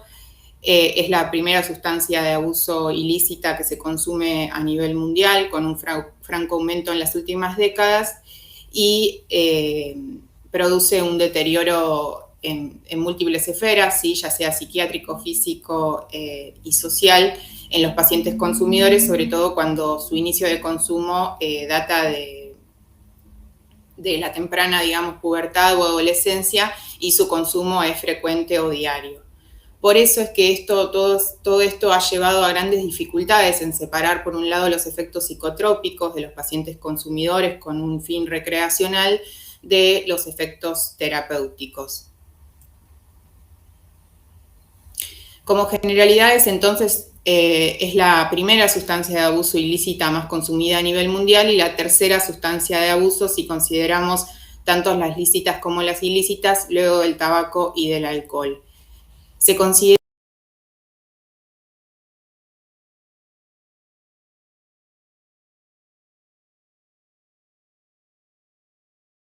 según la OMS, que se ha registrado un aumento en su consumo en las 2 últimas décadas, y la famosa Convención de las Naciones Unidas de 1961 la ha catalogado como una sustancia severamente peligrosa, potencialmente adictiva y sin utilidad terapéutica. Esa convención y otras que hubo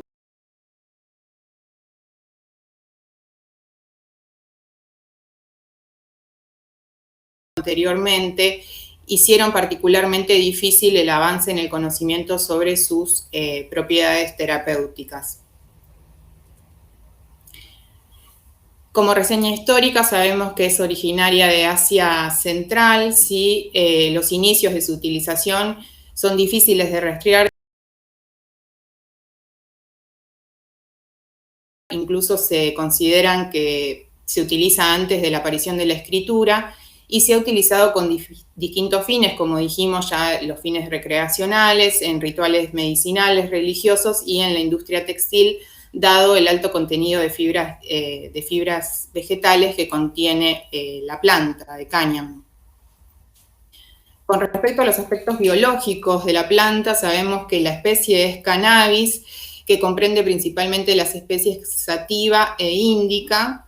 Es una palabra de origen indoeuropeo que significa cáñamo, ¿sí? Y se trata, como ustedes saben, de un arbusto de hojas perennes, lobuladas, bastante llamativas, sin apenas exigencias del suelo para su cultivo. De hecho, es una planta muy propicia para la decontaminación de terrenos, por eso se habla incluso de la existencia de contaminantes como pesticidas y metales pesados, porque tiende a purificar los suelos.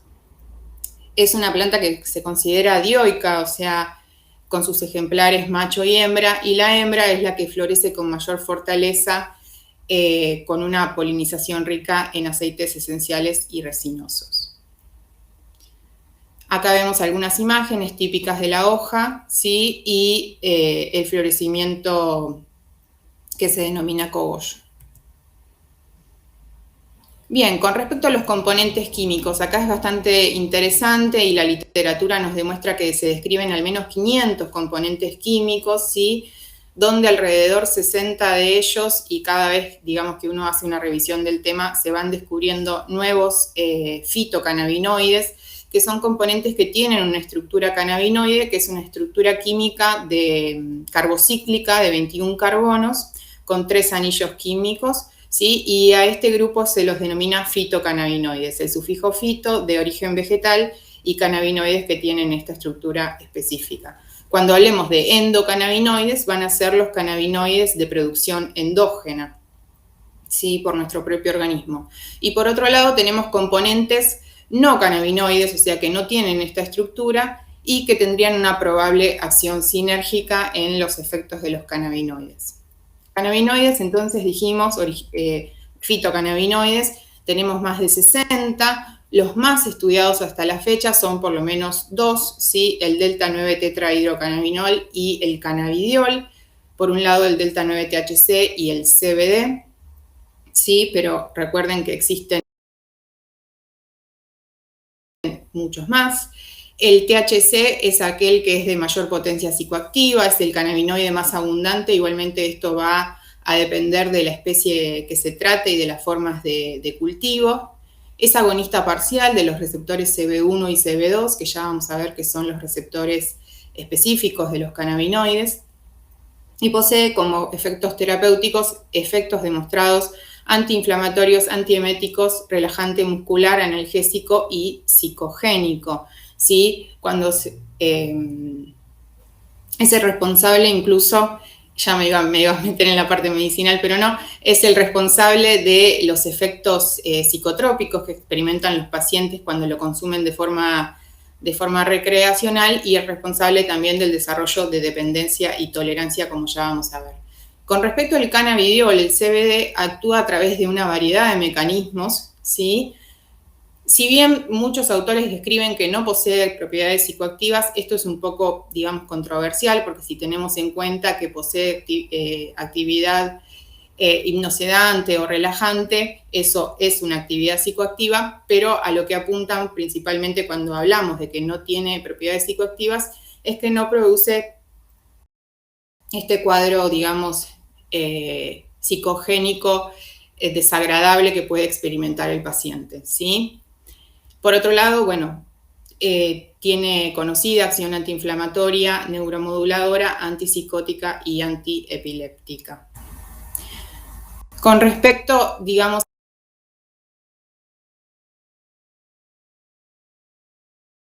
a las diferencias toxicocinéticas según su forma de administración, esto es de un artículo canadiense bastante interesante, donde vemos por un lado que la forma de inhalación, que es, digamos, la vía inhalatoria, que es aquella que la más frecuentemente utilizada con su fin recreacional, es una vía donde el inicio de acción es muy rápido, ¿sí? En cuestión de segundos. Esto también tiene mucho que ver con la intensidad de la pitada, y esto va a variar según la experiencia previa o no del sujeto al fumar cannabis.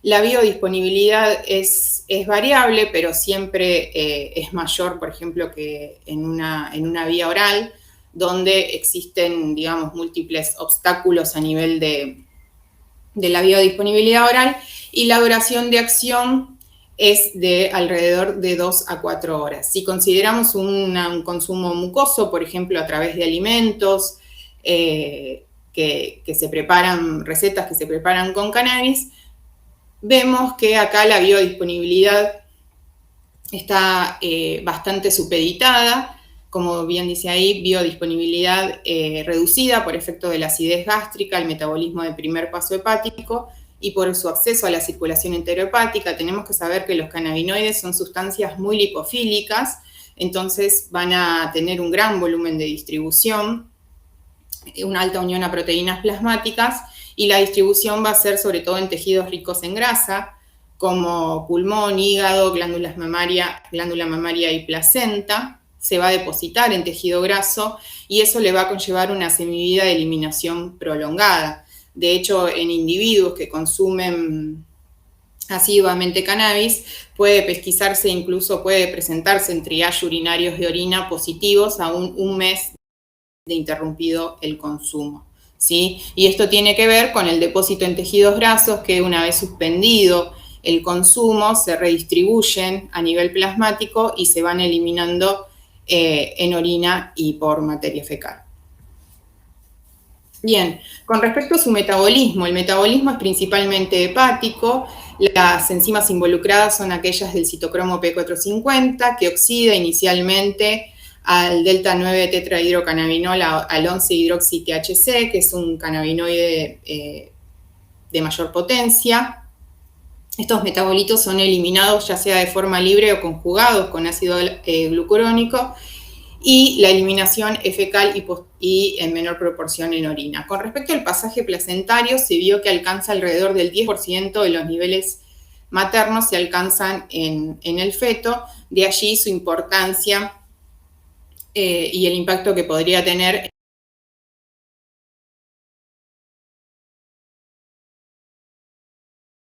en el feto o en el recién nacido en el caso de efectuar lactancia materna. Con respecto al sistema cannabinoide endógeno o sistema endocannabinoide, vamos a hacer una breve presentación, ¿sí? Es un sistema más que interesante para estudiar, donde por un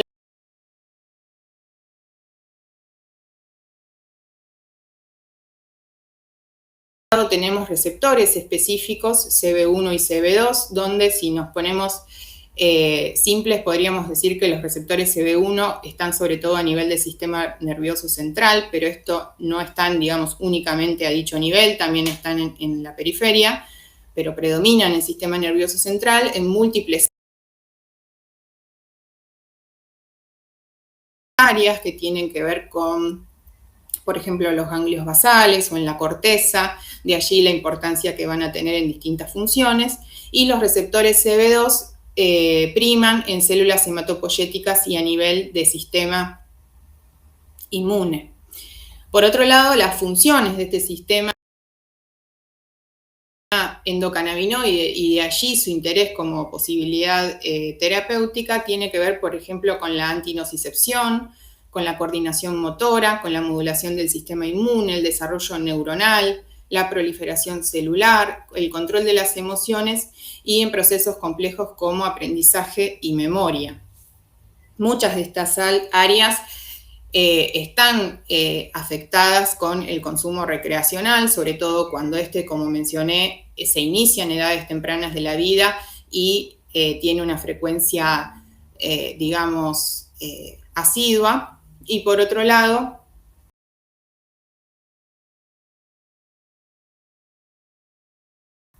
también, como dijimos, es blanco de interés para los distintos investigadores por sus propiedades medicinales. El sistema cannabinoide en realidad es un sistema distinto a los sistemas de transmisión a los que estamos acostumbrados, donde tenemos receptores posinápticos que son estimulados por sustancias que son eliminadas o mejor dicho, liberadas por una neurona presináptica que se almacenan incluso en vesículas. Bueno, este sistema es distinto, ¿sí? ¿Y qué tiene de interesante? Que es un sistema neuromodulador, ¿sí? Y es de distribución retrógrada, o sea, el mecanismo de comunicación es retrógrado. Fíjense cómo tenemos, les marco acá con el puntero, la neurona presináptica, donde tenemos receptores, los receptores cannabinoides, sí que les estuve mencionando, CB1 y CB2, que están localizados en la neurona, en la membrana presináptica, ¿sí? Acá ya la primera diferencia con la mayoría de los sistemas de transmisión que conocemos. Estos receptores van a ser estimulados ya sea por los fitocannabinoides que estuvimos mencionando o por los endocannabinoides, ¿sí? Que son la anandamida y el 2-acilglicerol, que haremos una breve mención. Esta estimulación lo que sirve es para avisarle, digamos, por así decirlo, a esta neurona de que ya sea deje de liberar un determinado neurotransmisor o continúe con dicha transmisión. Por eso es que es el sistema endocannabinoide, y lo interesante de su estudio es que es un modulador de otros sistemas, ¿sí? Con respecto a los ligandos endógenos que estábamos hablando, a los endocannabinoides, ¿sí? Son compuestos derivados del ácido araquidónico, no relacionados estructuralmente a los fitocannabinoides.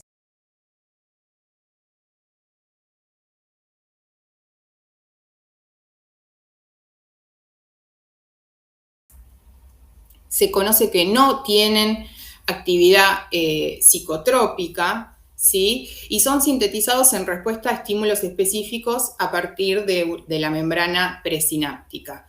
La anandamida, que como dijimos es el endocannabinoide más conocido, más estudiado, tiene mayor afinidad por receptores CB1 y actúa incluso a nivel de otros receptores, no solamente los receptores CB1 y CB2. Ahora sí, metiéndonos de lleno en el uso recreativo de la marihuana y de sus efectos deleterios en la salud, podemos hablar, por un lado, de aspectos epidemiológicos, efectos agudos, efectos crónicos y el desarrollo de dependencia. Con respecto a los efectos agudos, sabemos que van a depender de múltiples factores. Esto va a ser la dosis, ¿sí? La concentración de THC, la forma de administración, como dijimos, si es inhalado o, digamos, fumado o por vía oral, por ejemplo, la personalidad y expectativas del sujeto, del usuario, y sobre todo también si tiene experiencias previas o no. No es lo mismo un debut en un adolescente, por ejemplo, que en un paciente ya adulto y que ha experimentado anteriormente con la sustancia. Es una sustancia alucinógena leve, que produce sensación de euforia y relajación inicialmente, y una desinhibición semejante a la producida por el etanol. Provoca también sequedad en boca y garganta, inyección conjuntival bastante característica y el aumento del apetito. Hay un estudio nacional hecho, por lo que tengo entendido es el último realizado por la Cedronar en el año 2017, donde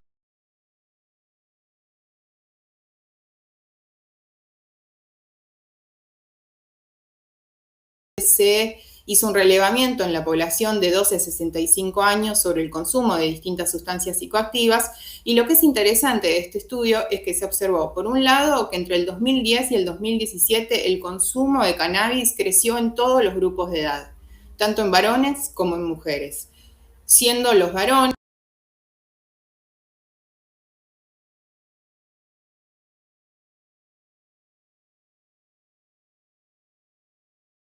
y los jóvenes comprendidos entre los 18 y los 24 años los que presentan las mayores tasas de consumo, y alrededor de casi el 3% de los adolescentes de 12 a 17 años consumió marihuana en el último mes. Esa sería la situación epidemiológica del año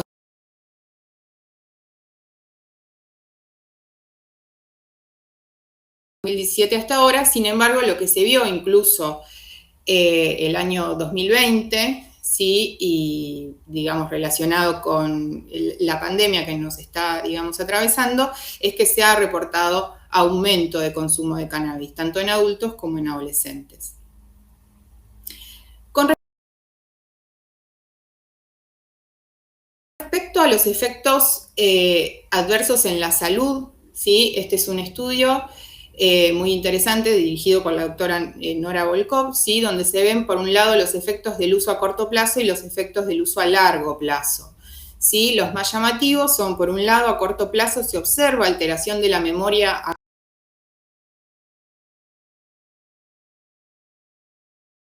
corto plazo, ¿sí? Y esto va a repercutir en cuestiones básicas como aprendizaje y retención de información, alteración de la coordinación motora, como la habilidad para la conducción vehicular, alteración del juicio con, por ejemplo, riesgo de conductas sexuales de riesgo, y en dosis altas puede producir paranoia y psicosis, que ya vamos a hablar brevemente al respecto. Con respecto a los efectos a largo plazo, que son mayores y se inician en la adolescencia, como bien dijimos, puede producir en alrededor un 9% de los usuarios en general dependencia, ¿sí? Va a ser de un 17% si el inicio es en la adolescencia, y si el consumo es diario, el riesgo de dependencia es de un 25 a un 50%. Con respecto a alteraciones en el desarrollo del sistema nervioso central, esto está documentado, ya sea en estudios preclínicos hechos en animales embarazados,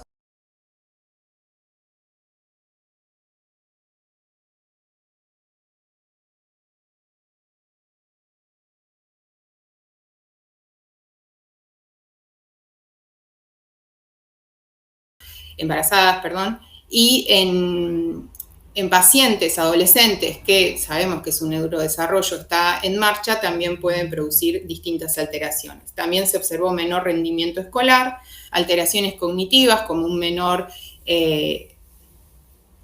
coeficiente intelectual, si bien sabemos que todas estas variables son, digamos, multifactoriales. Entonces tienen que incluso evaluarse otras cuestiones. Hay un riesgo aumentado de desórdenes psiquiátricos y posible rol como puerta de entrada al consumo de otras sustancias, ¿sí? Con respecto a los efectos agudos, entonces, un efecto agudo frecuente es el trastorno de ansiedad generalizada, o sea, el famoso ataque de pánico. Es muy común que veamos pacientes en guardia, sobre todo pacientes que son debutantes, o sea, que son consumidores por primera vez. Yo en mi práctica como pediatra he visto varios adolescentes con este trastorno en guardia, e incluso pacientes con un consumo ya, digamos, más habitual, que por ahí están atravesando una situación de estrés físico o emocional, donde puede presentarse esta intercurrencia, ¿sí? Por otro lado, se describe la famosa psicosis tóxica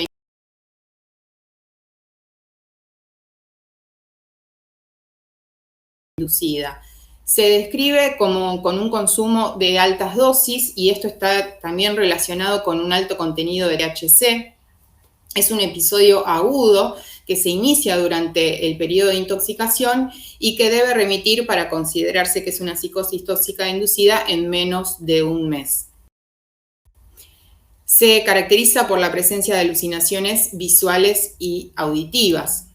Con respecto al rol del cannabis y en el impacto en la salud mental, este es un tema interesantísimo y muy amplio, ¿sí? Donde hay muchísimos estudios al respecto que les puedo facilitar los que yo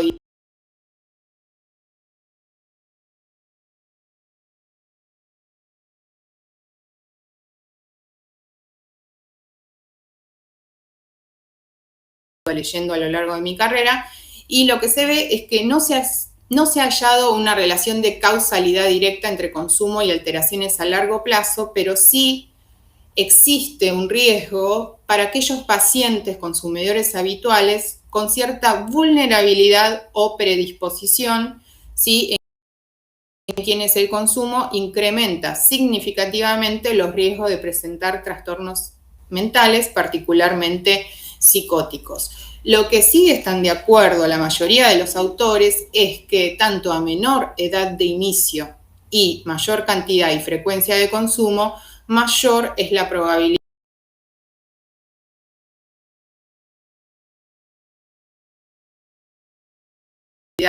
de presentar daños. Hay un modelo bastante interesante en la revista, hay un artículo de la revista Vertex de Psiquiatría, que lo puedo compartir sin ninguna dificultad, donde habla bastante de esto y habla del modelo interacción sustancia individuo-ambiente, ¿sí? En las patologías y en las patologías mentales en particular, nunca debemos olvidar de esta interacción, donde se plantea que distintos trastornos a nivel, por ejemplo, de la urbanización, donde habita el paciente, circunstancias adversas como la migración, riesgos fetales y la introducción de una sustancia como el cannabis, podrían